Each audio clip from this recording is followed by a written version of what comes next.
तो urine formation कैसे होता है, इसके लिए कौन कौन सी चीज़ें पार्टिसिपेट करेगी? तो आपको पता है कि ये काम आपकी किडनी के अंदर प्रेजेंट नेफ्रॉन करते हैं। ठीक है, एक किडनी में 1 मिलियन नेफ्रॉन है is present in each kidney, तो बोथ किडनी में कितने हो जाएंगे आपके 2 मिलियन नेफ्रॉन। ओके, अब 2 million nephrons is a structural and functional unit of kidney. Kidney का अगर आप सेक्शन कटिंग देखोगे, कॉर्टेक्स रीजन है बाहर वाला, मिड वाला portion is a medullar region. Medullar region में मेडुलरी पिरामिड्स आपको मिलते हैं, मेडुलरी पिरामिड्स। अब ये मेडुलरी पिरामिड्स जो स्ट्रक्चर है आपका, इसके बीच में जो गैप दिखाई दे रहा है दिस वन, ओके, ये एरिया जो आपका कॉर्टेक्स का एरिया आ रहा है मेडुलरी पिरामिड्स के बीच बीच में, ये क्वेश्चन नीट में आया हुआ क्वेश्चन है। मेडुलरी पिरामिड्स के बीच सेक्शन में जो कॉर्टेक्स का एरिया आ रहा है, इस एरिया को क्या कहा जाता है? बीच बीच में जो कॉलम्स बने हुए हैं, in a simple language is called renal column. Okay, and a term is Bertini, column of Bertini. Okay, एक साइंटिफिक टर्म है जो कि आपके एनसीईआरटी में दिया हुआ है, कॉलम ऑफ बर्टनी। ओके, तो यहाँ पे आप देखोगे जो मेडुलरी रीजन्स के अंदर कॉलम्स बन रहे हैं, यहाँ पे ये बन रहा है कॉलम, यहाँ पे ये बन रहा है कॉलम, तो ये कॉलम्स जो हैं this one is called column of Bertini. अब यहाँ पे आ जाएंगे, कौन सी है जो कि नाइट्रोजनस वेस्ट को आपकी किडनी में लेके आ रही है? हम जो खाते हैं लाइक अ प्रोटीन सब्सटेंस के अदर इलेक्ट्रोलाइट जो हमारे ब्लड में एक्सेस अमाउंट में है, उनको भी बाहर निकालने का काम किडनी का होता है। इसीलिए किडनी ऑस्मो रेगुलेशन का फंक्शन भी कर रही है, एक्सक्रीटरी वेस्ट का भी कर रही है। ऑस्मो रेगुलेशन का मीनिंग होता है जो एक्स्ट्रा इलेक्ट्रोलाइट्स आपके ब्लड में प्रेजेंट है उसको बाहर निकालना, उसका काम भी किडनी का होता है। अब कौन सी क्या किस से आपका नाइट्रोजनस वेस्ट सब्सटेंस आएंगे, याद रखना आर्टरीज से आपके नाइट्रोजनस सब्सटेंस आ रहे हैं। आर्टरीज में सबसे ज़्यादा नाइट्रोजनस सब्सटेंस होते हैं comparatively to a veins. Okay, तो यहाँ पे ये है आपकी कौन सी आर्टरी है? रीनल आर्टरी, जो सप्लाई लेके आएगी उस आर्टरी को बोलेंगे रीनल आर्टरी। तो रीनल आर्टरी सप्लाई लेके आ रही है, यहाँ पे क्या हो रहा है? फिल्ट्रेशन का काम हो रहा है। ठीक है, अब यहाँ पे आ जाएंगे, एक नेफ्रॉन का स्ट्रक्चर देख लेते हैं, उससे आपको पता चल जाएगा कि कैसे प्रोसेस होती है। नेफ्रॉन का स्ट्रक्चर है, आर्टरीज में क्या होगा? छोटी छोटी आर्ट्रियोल्स का कलेक्शन होगा। तो ये कलेक्शन कैसे बनेगा? एफरेंट आर्ट्रियोल, एफरेंट मतलब है आना। ओके, तो ये नेफ्रॉन में लेके आने का काम कर रही है। नेफ्रॉन से कलेक्टिवली बाहर निकलने की कौन सी होगी? Efferent artery. ओके, यहाँ पे आने वाला साइन लगना चाहिए, यस, यहाँ पे ये जाने वाला साइन लगना चाहिए। ओके, तो ये ब्लड को फिल्टर करके लेके जाने वाली आर्ट्रियोल्स है। ये वाला जो पार्ट आपको दिखाई दे रहा है ये है ग्लोमेरुलस। ग्लोमेरुलस कुछ नहीं है, आर्ट्रियोल का एक कलेक्शन है, आर्ट्रियोल का कलेक्शन है जिसमें ब्लड फ्लो कर रहा है। ओके, अब यहाँ पे आपको पता होना चाहिए ये वाला पार्ट जो है वोमन कैप्सूल, जैसे कैप्सूल जैसा आपको दिखाई दे रहा है, इसको वोमन कैप्सूल कहते हैं। ग्लोमेरुलस और वोमन कैप्सूल मिलके एक स्ट्रक्चर बना रहे हैं जिसको मैलफिगियन ट्यूब्यूल कहा जाता है। ओके, मैलफिगियन ट्यूब्यूल को रीनल कार्पसल्स भी कहते हैं। अगर आप इंसेक्ट देखेंगे तो इंसेक्ट में सिर्फ ये मैलफिगियन वाला पार्ट मिलता है, बाकी का जो ट्यूबुलर पार्ट है वो नहीं मिलता। तो Malpighian body is a part for excretion in arthropods. तो यहाँ पे देखोगे, यहाँ पे वोमन कैप्सूल में एक चीज़ आपको दिखाई दे रही है, मैं आपका ग्लोमेरुलस, वोमन कैप्सूल, ये तीनों जो फिल्ट्रेशन का काम कर रहे हैं, ये क्या कर रहे हैं? फिल्ट्रेशन का काम कर रहे हैं। जितना भी अमाउंट आपके ब्लड में है, ग्लूकोज का, अमाइनो एसिड का, इलेक्ट्रोलाइट्स का सारा अमाउंट आपके वोमन कैप्सूल में आ जाता है। जितने भी इलेक्ट्रोलाइट्स हैं, ग्लूकोज है, अमाइनो एसिड्स हैं, सब आपके वोमन कैप्सूल्स में आ जाते हैं। तो इस प्रोसेस को अल्ट्रा फिल्ट्रेशन कहते हैं। तो फिल्ट्रेशन का काम आपका ग्लोमेरुलस और वोमन कैप्सूल कर रहा है। तो इनके बीच में 3 लेयर का एक अरेंजमेंट होता है, इससे रिलेटेड क्वेश्चन आते हैं। ये 3 लेयर का अरेंजमेंट क्या है? अंदर की लेयर आप देखोगे इसको एंडोथीलियम कह रहे हैं। कौन सी अंदर की? ये ग्लोमेरुलस वाली लेयर, ग्लोमेरुलस वाली लेयर को बोल रहे हैं endothelium. The lining of glomerulus is called endothelium. बीच वाली एरिया इज कॉल्ड बेसमेंट, जैसे हमने एल्वेलाइज में देखा था, ऐसे बीच वाला एरिया ये क्या बन जाएगा आपका? बेसमेंट। मिड वाला एरिया बेसमेंट मेम्ब्रेन। अब आ जाओ वोमन कैप्सूल के पास। वुमन कैप्सूल में ये जो ग्रीन कलर के मैंने बनाए हुए हैं एपिथेलियम सेल, एपिथेलियम सेल इनका एक स्पेसिफिक नेम है, पोडोसाइट सेल। एक्चुअल में इनमें बीच बीच में स्लिट सी होती है, लाइक अ सीव, बीच बीच में स्लिट प्रेजेंट है, so is called a podocyte cell. तो पोडोसाइट सेल्स आपको वुमन कैप्सूल के एपिथेलियम वाले पार्ट में मिल रही है, ठीक है, उसको याद रखेंगे। इन कंटेंट्स को ग्लोमेरुलस में कौन सी है, एंडोथेलियम वाली लाइनिंग, एंड आपका ग्लोमेरुलस में क्या है, एपिथेलियम वाली लाइनिंग। एपिथेलियम वाली लाइनिंग में आपके पोडोसाइट वाले सेल हैं। इन दोनों के बीच में क्या है, इन दोनों के बीच में है बेसमेंट मेम्ब्रेन। अब ये तीनों मिलके आपका क्या कर रहे हैं, फिल्ट्रेशन का काम कर रहे हैं। अल्ट्रा फिल्ट्रेशन प्रोसेस हम इसको क्यों कह रहे हैं, जितने भी न्यूट्रिएंट है सब, जितने भी कंपोनेंट हैं, जितने भी इलेक्ट्रोलाइट है सब आ जा रहे हैं एक्सेप्ट, ये लाइन मेंशन है आपकी बुक में, except RBC and blood proteins. Okay, RBC के capsules, I mean blood capsules आ रही, आरबीसी हो, डब्ल्यूबीसी हो या प्लेटलेट्स हो, वो नहीं आएंगे। ब्लड प्रोटीन्स नहीं आएगी, फाइब्रिनोजन, ग्लोबुलिन, एल्बुमिन, वो यहाँ पे ट्रांसफर नहीं होगी। ग्लोमेरुलस के अंदर तो ब्लड फिल है ना, उससे सिर्फ रिलेटेड कंटेन ही आएंगे, ब्लड नहीं आएगा।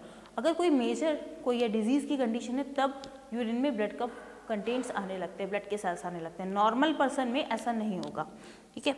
अब यहाँ पे आप देखोगे अल्ट्रा फिल्ट्रेशन वाली प्रोसेस को अगर हम देखें तो 1 मिनट में नेफ्रॉन कितना ब्लड यहाँ पे फिल्टर कर लेते हैं।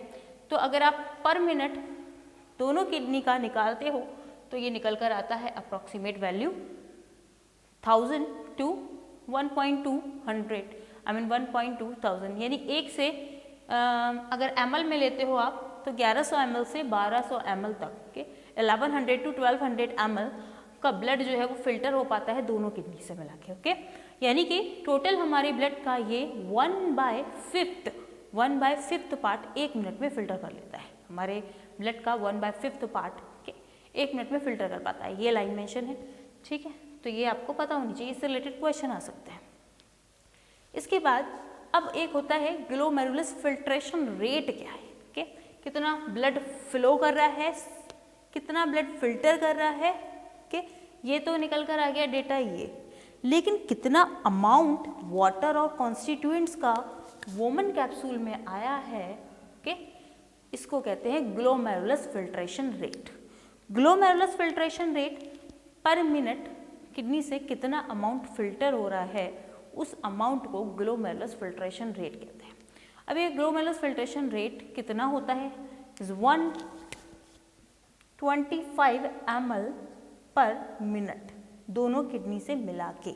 ग्लोमेरुलस फिल्ट्रेशन रेट 125 ml पर मिनट। 125 ml पर मिनट के हिसाब से अगर आप लगाओगे तो पर डे का 180 लीटर ग्लोमेरुलस फिल्ट्रेशन रेट से फिल्टर आउट हो रहा है, जिसमें से आपके यूरिन में सिर्फ पास होता है 1 to 1.5 लीटर, 1 से 1.5 लीटर के अराउंड। तो यानी कि कितना परसेंट, देखो 180 लीटर आपका नेफ्रॉन में आया है, ठीक है, ये अब कितना अमाउंट वापस गया होगा आपके ब्लड में, किसका, वाटर मॉलिक्यूल्स का और अदर कंपोनेंट्स का, कि आपका कितना अमाउंट बचा, 1 to 1.5 लीटर, 1 से 1.5 लीटर ही आप यूरिन में convert, I mean pass out करते हो, यानी ये नेफ्रॉन इसको 1 से 1.5 लीटर में कन्वर्ट कर देता है, ठीक है। अब यहाँ पर आप आओगे, यूरिन के फॉर्मेशन में आपकी 3 प्रोसेस हो रही है, हमने ये पढ़ लिया ग्लोमेरुलस फिल्ट्रेशन, इस प्रोसेस को अल्ट्रा फिल्ट्रेशन भी कहते हैं। नेक्स्ट है आपका ट्यूबुलर रीएब्जॉर्प्शन। ट्यूबुलर रीएब्जॉर्प्शन के लिए पार्टिसिपेट करते हैं आपके DCT, PCT and loop of Henley.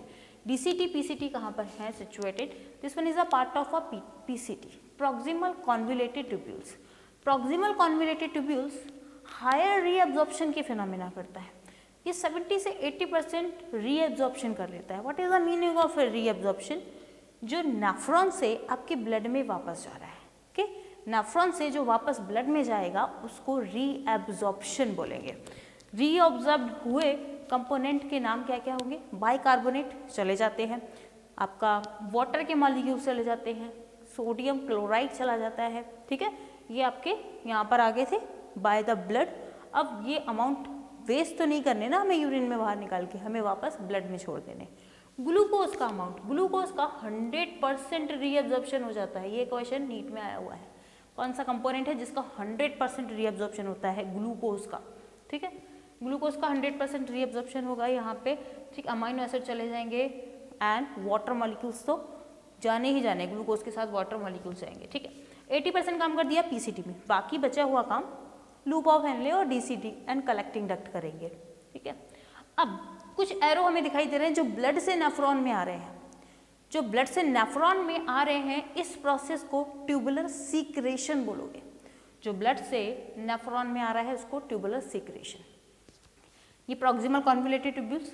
उसके बाद ये हमें यू शेप की दिखाई दे रही है एक, ये यू शेप का है आपका कंपोनेंट लूप ऑफ हेनले।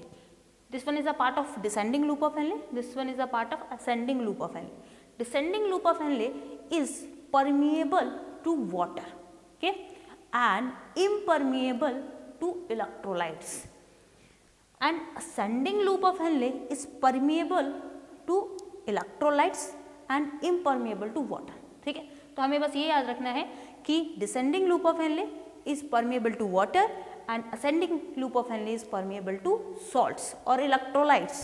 ठीक है, तो इसका ऑपोजिट आप अपने आप बना लोगे। अब यहाँ पे आप देखोगे ये क्या कर रहा है? वाटर का रीअब्जॉर्प्शन कर रहा है। Descending loop of Henle is reabsorption of a water and ascending loop of Henle is reabsorption of sodium ions. अब यहाँ पे आप देखोगे DCT, DCT same as it is काम करेगा जो पीसीटी कर रहा है। ठीक है, थोड़ा कम क्वांटिटी में करेगा क्योंकि यहाँ पे एब्जॉर्प्शन ज़्यादा हो चुका है। यहाँ पे एब्जॉर्प्शन ज़्यादा होने का भी एक रीज़न है। यहाँ पे अगर आप देखोगे inner wall of PCT, PCT के अंदर की वॉल अगर आप देखोगे ना, वो स्क्वामस क्यूबॉइडल एपिथेलियम की बनी हुई है, क्यूबॉइडल एपिथेलियम, और जिसमें आपको इस तरीके के स्ट्रक्चर दिखाई देंगे। जैसे आपको विलाइज दिखाई देती है, वो कॉलमनर एपिथेलियम का एग्जाम्पल है। ओके, विलाइज आपको कहाँ दिखाई देती है? This one is the small intestine. यहाँ पे क्यूबॉइडल एपिथेलियम में भी ऐसा विलाइज बने हुए होंगे। क्यूबॉइडल एपिथेलियम में भी सरफेस एरिया को बढ़ाने के लिए ये स्ट्रक्चर है। ओके, तो आपका अगर क्वेश्चन आता है brush border of the cuboidal epithelium, तो हाँ यहाँ पे प्रेजेंट है वो पीसीटी में। क्यूबॉइडल एपिथेलियम पीसीटी में प्रेजेंट है, ये टिश्यू वाले चैप्टर में पढ़ेंगे आप, क्योंकि यहाँ पे मैक्सिमम रीअब्जॉर्प्शन करना है। ठीक है, तो 70 से 80% पार्ट यही कवर कर लेता है। इसके बाद आते हैं यहाँ पे बाइकार्बोनेट चला जाएगा। ठीक है, सोडियम आयन चला जाएगा, आपका वाटर मॉलिक्यूल चले जाएंगे, लेकिन एक काम उल्टा करता है ये। पोटेशियम आयन का आपका पीसीटी रीअब्जॉर्प्शन कर रहा था, ये सीक्रेशन करता है, यानी कि ब्लड से वापस नेफ्रॉन में ले लेता है। पोटेशियम आयन को ब्लड से वापस नेफ्रॉन में ले लेगा बाहर निकालने के लिए यूरिन के साथ। ठीक है, वाटर का एब्जॉर्प्शन हो रहा है। वाटर का एब्जॉर्प्शन तीनों पार्ट कर रहे हैं आपके, PCT, descending loop of Henle, DCT और कलेक्टिंग डक्ट। मेजर पार्ट तो कलेक्टिंग डक्ट करता है। यहाँ पे बहुत सारा अमाउंट वाटर के मॉलिक्यूल का भी कलेक्टिवली कलेक्ट हो जाता है, यूरिया का भी अमाउंट कलेक्टिवली कलेक्ट है। ठीक है, तो ये वाटर का मॉलिक्यूल्स का रीअब्जॉर्प्शन करने लगता है। वाटर के मॉलिक्यूल का रीअब्जॉर्प्शन यानी ब्लड में जितना भी एक्सेस अमाउंट ऑफ वाटर जा रहा है उसको, जितना भी एक्सेस अमाउंट ऑफ वाटर है उसको ब्लड में भेज देता है, ये काम करता है। ठीक है, आपका कलेक्टिंग डक्ट सबसे ज़्यादा वाटर का रीअब्जॉर्प्शन करता है। एक काम और भी कर रहा है, ये हमें दिख रहा है यहाँ पे ना, ये यूरिया का ट्रांसफर कर रहा है। यूरिया को यहाँ पे क्यों भेज रहा होगा?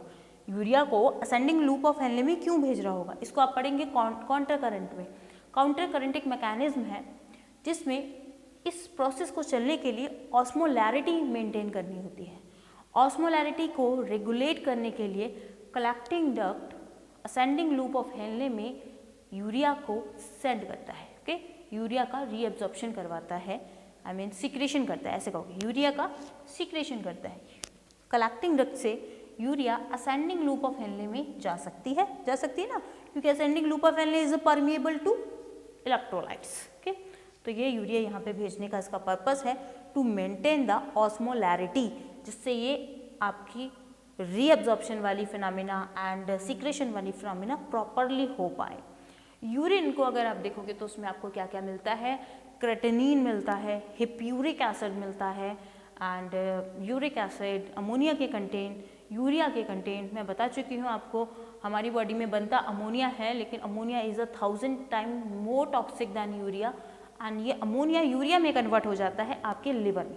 लिवर में ये प्रोसेस होती है जिसको आपको बोलते हैं यूरिया साइकिल। ओके, इस तरीके से यूरिन का फॉर्मेशन कंप्लीट होता है, जिससे आप 1 to 1.5 litre per day urine का पास आउट करते हो। ओके, इस प्रोसेस को रेगुलेशन भी करता है आपका ADH hormones, anti diuretic hormones. Okay, anti diuretic hormones आपके यूरिन की फ्रीक्वेंसी और यूरिन के अमाउंट को, वॉल्यूम को कम करता है। ओके, DCT में जाके एक्ट करता है ताकि DCT वाटर का रीअब्जॉर्प्शन और बढ़ा दे। ओके, वाटर का रीअब्जॉर्प्शन जब बढ़ेगा, इसको वैसोप्रेसन भी कहते हैं। वाटर का जब रीअब्जॉर्प्शन बढ़ेगा तो सोडियम क्लोराइड का रीअब्जॉर्प्शन भी बढ़ जाता है, जिससे कि वेसल्स कंस्ट्रिक्ट भी होने लगती है। इसे वैसोप्रेसन भी कहते हैं और ADH भी कहते हैं, एंटी डायरेटिक हार्मोन्स। इसने क्या किया, वाटर का रीअब्जॉर्प्शन बढ़ा दिया, जिससे कि urine is become concentrated and urine का वॉल्यूम कम हो गया। ओके, जिससे कि अगर इसकी डेफिशिएंसी हो जाए, ADH की डेफिशिएंसी हो जाए, तो person pass out more urine and बहुत बार जाएगा। That means increase the frequency of passing of urine. इस डिजीज को कहते हैं diabetes insipidus. Okay, diabetes insipidus is occur और caused by deficiency of ADH और vasopressin, and diabetes mellitus is caused by deficiency of insulin. तो ये आपका topic था